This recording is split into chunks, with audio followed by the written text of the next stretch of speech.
Hi guys. आज जो book पढ़ने जा रहे हैं उस बुक का नाम है माइंडसेट। चैप्टर 3 उपलब्धि और योग्यता के बारे में सच्चाई।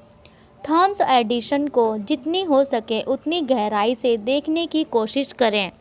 इस बारे में सोचें कि वह कहाँ हैं और वह क्या कर रहे हैं।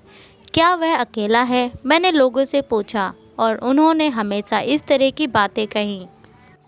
वह अपने कार्यशाला में उपकरणों से घिरा हुआ है। वह फोनोग्राफ पर काम कर रहा है, चीज़ों की कोशिश कर रहा है। वह सफल होता है। क्या वह अकेला है? हाँ, वह काम अकेले ही कर रहा है, क्योंकि वह अकेला वही है जो जानता है कि वह आखिरी क्या है। क्या वह न्यू जर्सी में है? एक लैब प्रकार की कमरे में एक सफ़ेद कोट में खड़ा है।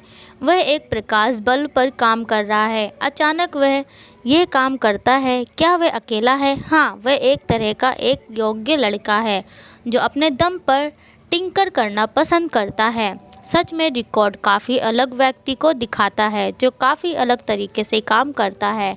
एडिसन अकेला नहीं था। प्रकाश बल्ब की आविष्कार के लिए उनके पास 30 सहायक थे, जिनमें अच्छी तरह से प्रशिक्षित वैज्ञानिक भी शामिल थे जो अक्सर कॉर्पोरेट वित्त पोषित अत्याधुनिक प्रयोगशाला में घड़ी के आसपास काम करते थे। यह अचानक नहीं हुआ।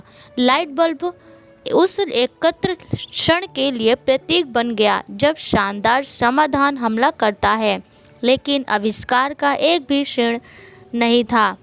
वास्तव में लाइट बल्ब एक आविष्कार नहीं था, बल्कि ये एक अधिक रसायनज्ञों, गणितज्ञों, भौतिकविदों, इंजीनियरों और ग्लास बल्बोवर्स की आवश्यकता वाले प्रत्येक समय समय पर आविष्कार एक या पूरा नेटवर्क था।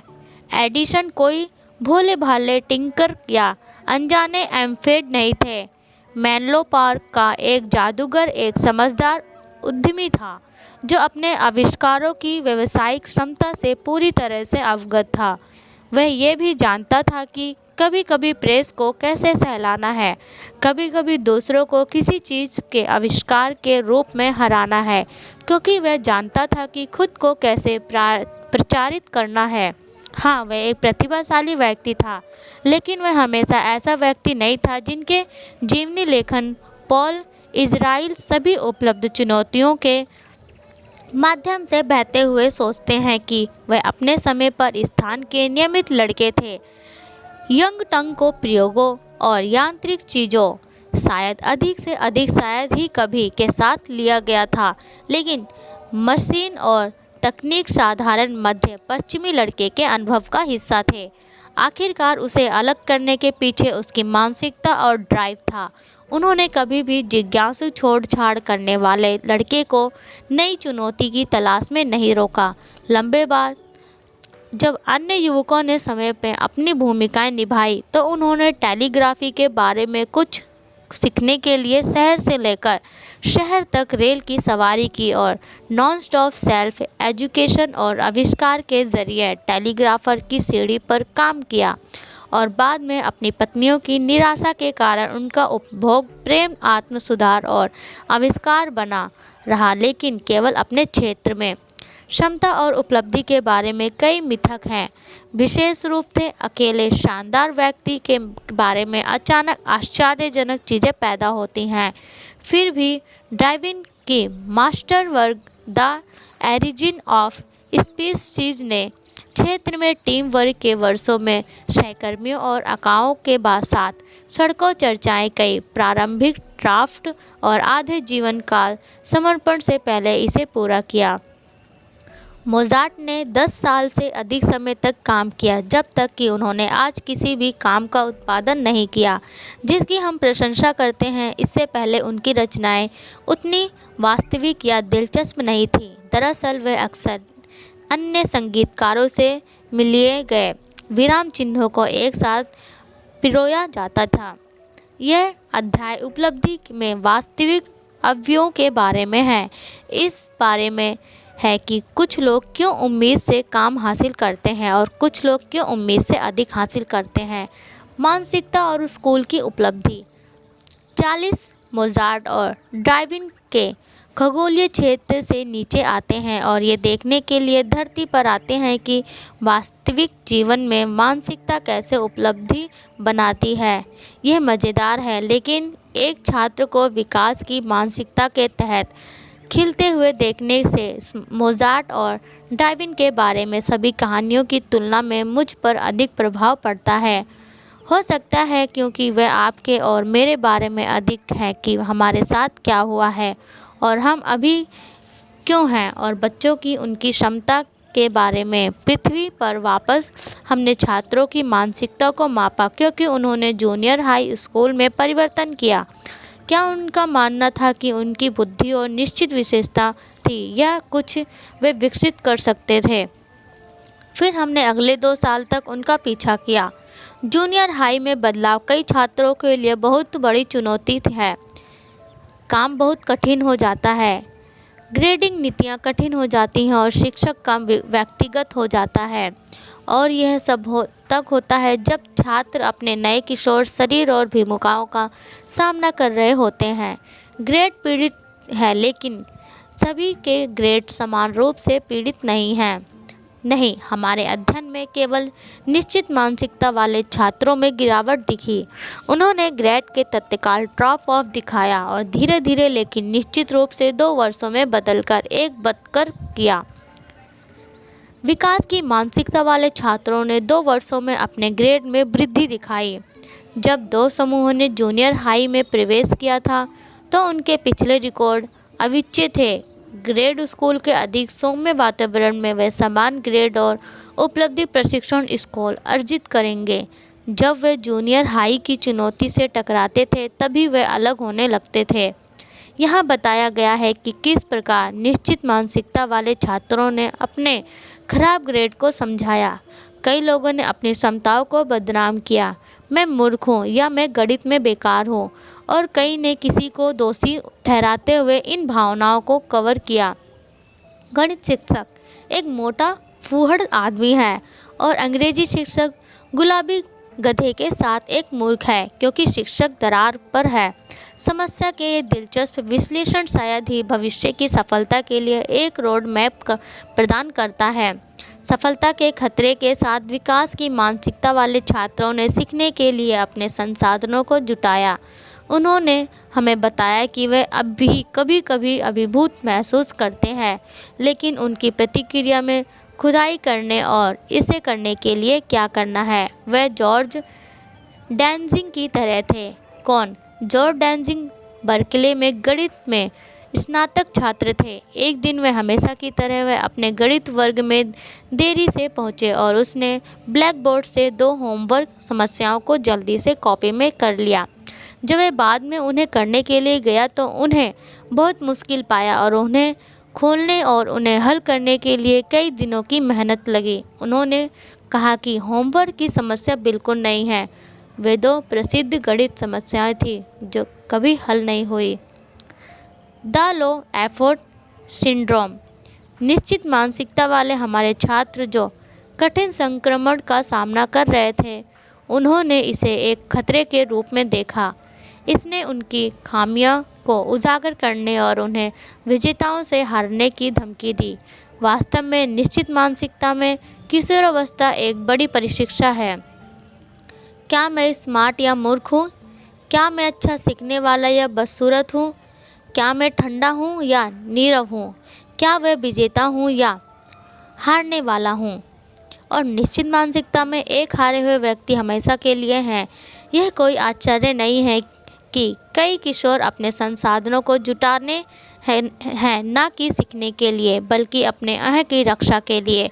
और ऐसा करने में मुख्य तारीख में से एक शिक्षकों के ज्वल चित्र प्रदान करते हैं कोशिश न करने से। यह तब होता है जब नाजदा सार्नो सोननवर्ग की तरह कुछ प्रतिभाशाली छात्र बस काम करना बंद कर देते हैं। वास्तव में निश्चित मानसिकता वाले छात्र हमें बताते हैं कि स्मार्ट दिखने के लिए स्कूल से अलग उनका मुख्य लक्ष्य जितना संभव हो उतना कम प्रयास करना है। वे दिल से इस तरह ये बयान से सहमत हैं। स्कूल में मेरा मुख्य लक्ष्य चीज़ों को आसानी से करना है, इसलिए मुझे बहुत मेहनत करने की आवश्यकता नहीं है।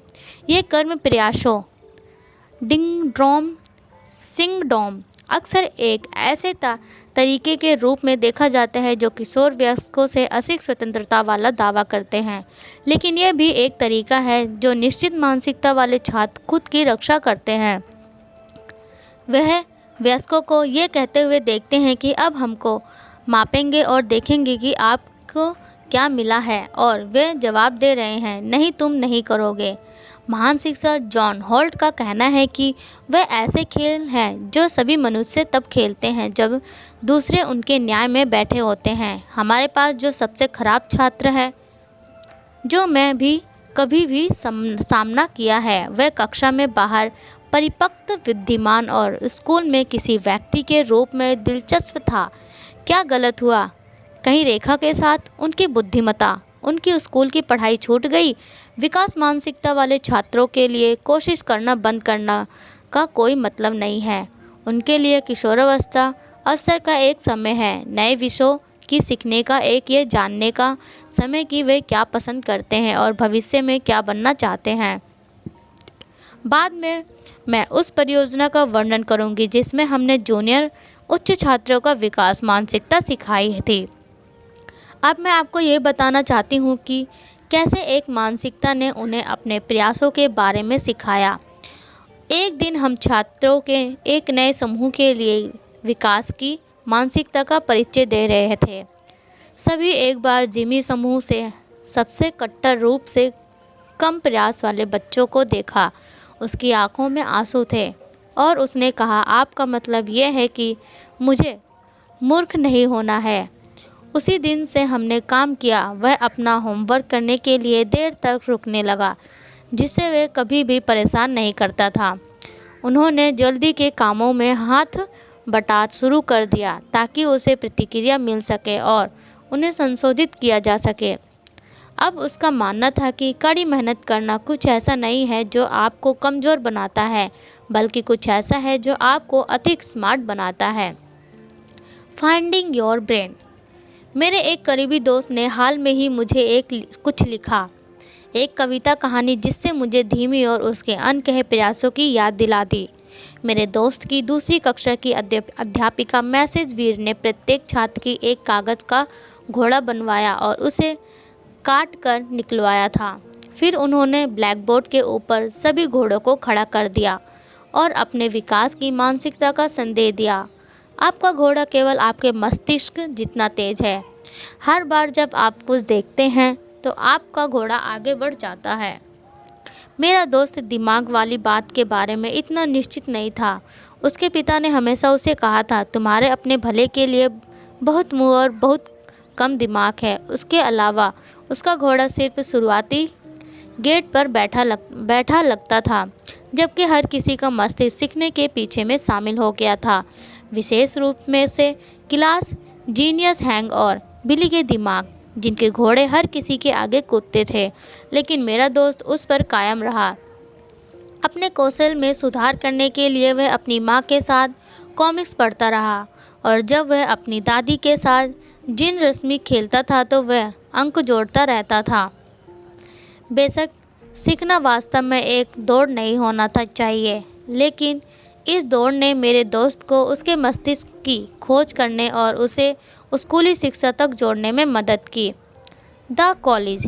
एक और संक्रामक दूसरा संकट कॉलेज तब होता है जब हाई स्कूल में जितने भी छात्र थे सभी को एक साथ फेंक दिया जाता है। हमारे स्नातक छात्रों की तरह कल वे पहाड़ी के राजा थे, लेकिन आज वे कौन हैं? प्री मेडिकल कक्षाओं की तुलना में कहीं अधिक निष्ठुर होने की चिंता कहीं नहीं है। पिछले अध्याय में मैंने अपने पहले कॉलेज केमिस्ट्री के पाठ्यक्रम को लेकर तनावपूर्ण लेकिन आश्रित स्नातक के बारे में अध्ययन का उल्लेख किया। यह पाठ्यक्रम है जो उन्हें पूर्व मेड पाठ्यक्रम में उन्हें प्रवेश करने या माना करता है या अस्वीकार करता है, और यह अच्छी तरह से ज्ञात है कि छात्रों को इस पाठ्यक्रम में अच्छा करने के लिए लगभग किसी भी लंबाई तक जाना होगा। सेमेस्टर की शुरुआत में हमने छात्रों की मानसिकता को मापा और फिर हमने पाठ्यक्रम के माध्यम से उनका पालन किया, उनके ग्रेड देखे और उनकी अध्ययन रणनीतियों के बारे में पूछा। एक बार फिर हमने पाया कि विकास की मानसिकता वाले छात्रों ने पाठ्यक्रम में बेहतर ग्रेड अर्जित किया है, यहाँ तक कि जब वे एक विशेष परीक्षण पर खराब प्रदर्शन करते हैं तो वे अगले लोगों पर वापस उछाल देते हैं। जब निश्चित मानसिकता वाले छात्रों ने खराब प्रदर्शन किया तो उन्होंने अक्सर वापसी नहीं की। इस कोर्स में हर कोई अध्ययन करता है लेकिन अध्ययन करने के विभिन्न तरीके हैं। कई छात्र इस तरह से अध्ययन करते हैं, वे पाठ्यपुस्तक और उनके कक्षा के नोट्स पढ़ते हैं। यदि सामग्री वास्तव में कठिन है तो वे उन्हें फिर से पढ़ते हैं या वे वैक्यूम क्लियर की तरह से सब कुछ याद करने की कोशिश कर सकते हैं।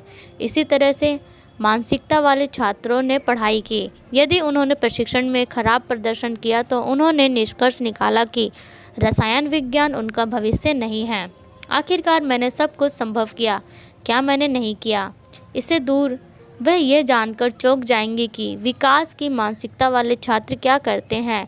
यहाँ तक कि मुझे ये उल्लेखनीय लगता है, विकास मानसिकता वाले छात्रों ने मुझे पूरी तरह से अपने सीखने और प्रेरणा का प्रभाव लिया। पाठ्यक्रम सामग्री की याद में डूबने के बजाय उन्होंने कहा, मैंने व्याख्यान के दौरान विषय पर आंतरिक सिद्धांतों की तलाश की और जब तक मुझे सब समझ में नहीं आया तब मैं गलतियों पर चला गया। वे सीखने के लिए अध्ययन कर रहे थे, ना कि केवल परीक्षा के लिए, और वास्तव में यही कारण था कि उन्हें उच्च ग्रेड मिले, इसलिए नहीं कि वे होशियार थे या विज्ञान में बेहतर पाठ्य पृष्ठभूमि रखते थे। अपनी प्रेरणा खोने के बजाय जब पाठ्यक्रम सूख गया तो मुश्किल हो गया था, उन्होंने कहा, मैंने सामग्री में अपनी रुचि बनाई रखी। मैं रसायन लेने के बारे में सकारात्मक रहा। मैंने खुद को अध्याय के लिए प्रेरित रखा, यहाँ तक कि अगर उन्हें लगता है कि पाठ्य पुस्तक उबाऊ थी या प्रशिक्षण कठोर था तो उन्होंने अपनी प्रेरणा को लुप्त होने नहीं दिया। इसने सिर्फ खुद को प्रेरित करने के लिए इसे और अधिक महत्वपूर्ण बना दिया। मुझे अपने स्नातक छात्रों में से एक से कई मेल मिला जिसके तुरंत बाद मैंने उसे विकास की मानसिकता को सिखाया था। वहाँ बताया गया कि वह पहले से पढ़ती थी। जब मुझे वास्तव में कठिन सामग्री का सामना करना पड़ता था तो मैं उस सामग्री को बार बार पढ़ने के लिए प्रेरित करती थी। विकास की मानसिकता सीखने के बाद उसने बेहतर रणनीतियों का उपयोग करना शुरू कर दिया जो काम करती थी। प्रोफेसर डेवेक, जब हैदी ने मुझे अपना प्रशिक्षण परिणाम बताया तो मुझे नहीं पता था कि रोना या बस बैठना है। हैदी आपको बताएंगे, मुझे ऐसा लग रहा था कि मैंने लॉटरी जीती और मुझे भी ऐसा ही लगता है। मुझे विश्वास नहीं हो रहा है कि मैंने इतना अच्छा किया। मैं परिणामार्जन की उम्मीद कर रही थी। आपने मुझे जो प्रोत्साहन दिया है वह जीवन में मेरी अच्छी सेवा करेगा। मुझे लगता है कि मैंने एक महान ग्रेड अर्जित किया है, लेकिन मैंने ऐसे अकेले नहीं किया। प्रो डेवेक, आप न केवल आपका सिद्धांत सिखाते हैं, आप इसे दिखाते हैं। पाठ के लिए धन्यवाद। यह एक मूल्यवान है। शायद मैंने कोलंबिया से सबसे अधिक मूल्यवान सीखा है। और हाँ, मैं इन परीक्षाओं से पहले इन रणनीतियों का उपयोग करके करूँगी। आपका बहुत बहुत धन्यवाद। और आपको भी हैदी, क्योंकि वे सीखने के संदर्भ में सोचते हैं। विकास मानसिकता वाले लोग सीखने के निर्माण के लिए सभी विनिर्म तरीके से जुड़े होते हैं। ये अजीब है। निश्चित मानसिकता वाले हमारे पूर्व मेड छात्र एक अच्छी ग्रेड के लिए लाभ कुछ भी करेंगे, ये सुनिश्चित करने के लिए प्रक्रिया का प्रभार लेने के अलावा ही ऐसा होता है। क्रिएटेड इक्वल, क्या इसका मतलब यह है कि सही मानसिकता वाला कोई भी अच्छा कर सकता है? क्या सभी बच्चों को समान बनाया जाता है? चलिए पहले दूसरे प्रश्न लेते हैं। नहीं, कुछ बच्चे अलग हैं। अपनी किताब गिफ्टेड चिल्ड्रन में एलेन विजेता कौतुक का अविश्वसनीय वर्णन प्रस्तुत करती है।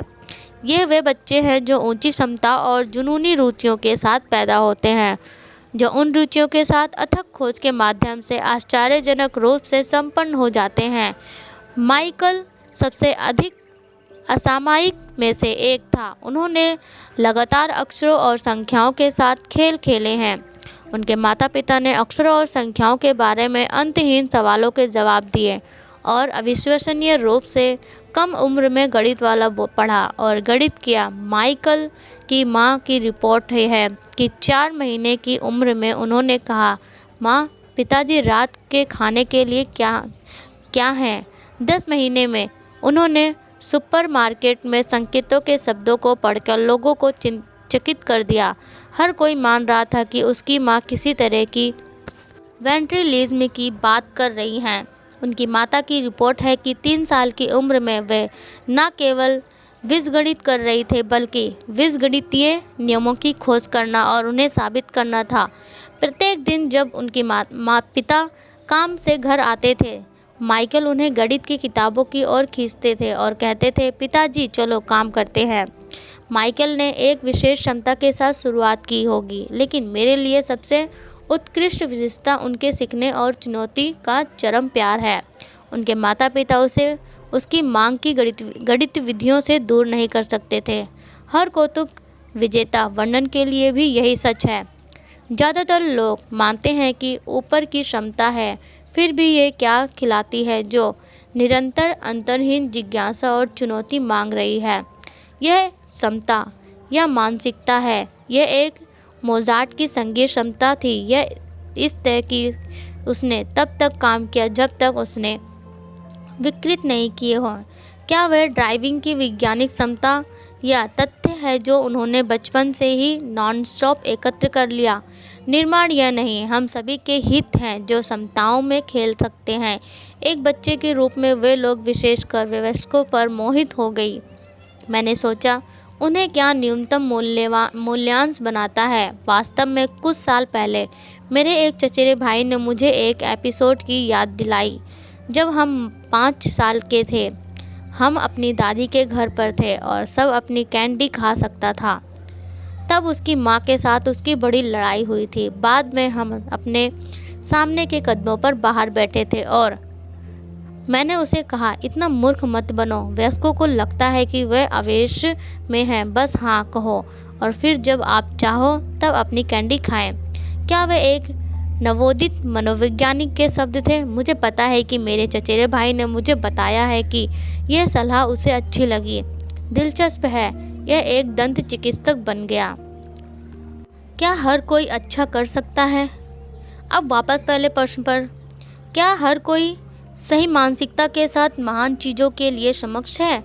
क्या आप अपने राज्य के सबसे खराब हाई स्कूल में मार्च कर रहे हैं और छात्रों को कॉलेज कैलकुलस दिखा सकते हैं? यदि आप कर सकते हैं तो एक बात स्पष्ट होगी, सही मानसिकता और सही शिक्षण के साथ लोग हमारे विचार से बहुत समक्ष हैं। कारफील्ड हाई स्कूल लॉस एंजल्स में सबसे खराब स्कूल में से एक था। ये कहना है कि छात्रों को बंद कर दिया गया और शिक्षकों को जला दिया गया। यह एक समझ है, लेकिन 2 बार सोचने के बिना स्टैंड और एलिवर प्रसिद्ध के ने इन आंतरिक शहर में स्पेनिश छात्रों को कॉलेज स्तरीय कलन सिखाया। अपनी निकास मानसिकता के साथ उन्होंने पूछा, मैं उनके कैसे सिखा सकता हूँ? नहीं, क्या मैं उन्हें सिखा सकता हूँ और वे सबसे अच्छा कैसे सीखेंगे?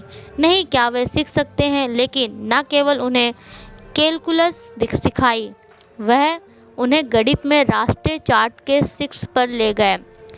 1987 में देश के केवल 3 अन्य पब्लिक स्कूलों में एडवांस प्लेसमेंट कैलकुलस टेस्ट लेने वाले अधिक छात्र थे। उन तीनों में न्यूयॉर्क के स्टूवेंट हाई स्कूल और ब्रॉक्स हाई स्कूल, दोनों कुलीन गणित और विज्ञान उन्मुख स्कूल शामिल थे। क्या अधिक? कारफील्ड के अधिकांश छात्रों ने प्रशिक्षण ग्रेड अर्जित किए जो उन्हें कॉलेज क्रेडिट हासिल करने के लिए पर्याप्त थे। उस पर पूरे देश में केवल कुछ 100 मैक्सिकन अमेरिकी छात्रों ने इस तरह पर प्रशिक्षण उत्तीर्ण किया। इसका मतलब यह है कि छात्रों के विकास की क्षमता को कम करके आंका जा सके। ज़्यादातर जब बच्चे पीछे होते हैं, जब वे एक ग्रेड दोहरा रहे होते हैं, तो उन्हें इस धारणा पर सरल सामग्री दी जाती है कि वे अधिक संभाल सकते हैं। यह विचार निश्चित मानसिकता से आता है। यह छात्र मंदबुद्धि होते हैं, इसलिए उन्हें एक ही सरल चीज़ की ज़रूरत होती है और जो उन्हें बार बार थपथपाती है। खैर, परिणाम निराशाजनक है। छात्रों को पहले से पता था कि कुछ भी अधिक जाने बिना पूरे ग्रेड को दोहराते हैं। इसके बजाय मार्वा कॉलिंस ने भीतरी शहर के शिकागो के बच्चों को लिया जो पब्लिक स्कूल में फेल हो गए और उनके साथ जीनियस व्यवहार किया। उनमें से कई को अक्षर सीखने, मंदबुद्धि या भावनात्मक रूप से परेशान का लेबल दिया गया था। वस्तु में सभी उदासीन थे, न आंखों में रोशनी थी, न चेहरे में उम्मीद। कॉलिंस की दूसरी कक्षा के पब्लिक स्कूल की कक्षा सबसे निचले स्तर के पाठक के साथ शुरू हुई थी। जून तक के अरस्तु, इब्स, टॉल्स्टॉय, शेक्सपियर, पो फ्रॉस्ट और डिकिंसन के साथ पांचवी कक्षा के पाठक के मध्य तक पहुँचे।